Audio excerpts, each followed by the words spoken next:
Setelah semuanya itu, Allah mencoba Abraham. Ia berfirman kepadanya, Abraham. Lalu sahutnya, Ya Tuhan. firman-Nya, Ambillah anakmu yang tunggal itu, yang engkau kasihi, yakni Ishak. Pergilah ke tanah Moria, dan persembahkanlah dia di sana, sebagai korban bakaran pada salah satu gunung yang akan kukatakan kepadamu. Keesokan harinya, pagi-pagi, bangunlah Abraham. Ia memasang pelana keledainya dan memanggil 2 orang bujangnya, beserta Ishak, anaknya. Ia membelah juga kayu untuk korban bakaran itu.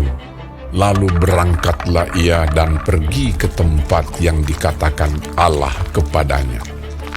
Ketika pada hari ketiga Abraham melayangkan pandangnya, kelihatanlah kepadanya tempat itu dari jauh. Kata Abraham kepada kedua bujangnya itu, Tinggallah kamu di sini dengan keledai ini. Aku beserta anak ini akan pergi ke sana. Kami akan sembahyang. Sesudah itu kami kembali kepadamu. Lalu Abraham mengambil kayu untuk korban bakaran itu dan memikulkannya ke atas bahu Ishak, anaknya.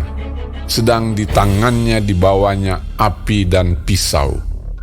Demikianlah keduanya berjalan bersama-sama. Lalu berkatalah Ishak kepada Abraham ayahnya. Bapa, Sahut Abraham. Ya anakku. Bertanyalah ia. di sini sudah ada api dan kayu. Tetapi, di manakah anak domba untuk korban bakaran itu? Sahut Abraham. Allah yang akan menyediakan anak domba untuk korban bakaran baginya, anakku. Demikianlah keduanya berjalan bersama-sama. Sampailah mereka ke tempat yang dikatakan Allah kepadanya. Lalu Abraham mendirikan mezbah di situ.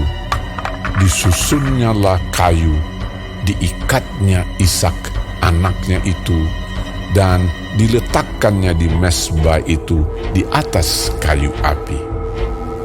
Sesudah itu Abraham mengulurkan tangannya, lalu mengambil pisau untuk menyembelih anaknya. Tetapi berserulah malaikat Tuhan dari langit kepadanya. Abraham, Abraham. Sahutnya. Ya Tuhan. Lalu ia berfirman, Jangan bunuh anak itu, dan jangan kau apa-apakan dia. Sebab telah ku ketahui sekarang bahwa engkau takut akan Allah, dan engkau tidak segan-segan untuk menyerahkan anakmu yang tunggal kepadaku. Lalu Abraham menoleh dan melihat seekor domba jantan di belakangnya, yang tanduknya tersangkut dalam belukar. Abraham mengambil domba itu, lalu mengorbankannya sebagai korban bakaran pengganti anaknya. Dan Abraham menamai tempat itu Tuhan menyediakan. Sebab itu sampai sekarang dikatakan orang, di atas gunung Tuhan akan disediakan. Untuk kedua kalinya berserulah malaikat Tuhan dari langit kepada Abraham. Katanya, Aku bersumpah demi diriku sendiri, demikianlah firman Tuhan. Karena engkau telah berbuat demikian, dan engkau tidak segan-segan untuk menyerahkan anakmu yang tunggal kepadaku, maka aku akan memberkati engkau berlimpah-limpah, dan membuat keturunanmu sangat banyak, seperti bintang di langit, dan seperti pasir di tepi laut, dan keturunanmu itu akan menduduki kota-kota musuhnya. Oleh keturunanmu lah semua bangsa di bumi akan mendapat berkat, karena engkau mendengarkan firman-Ku.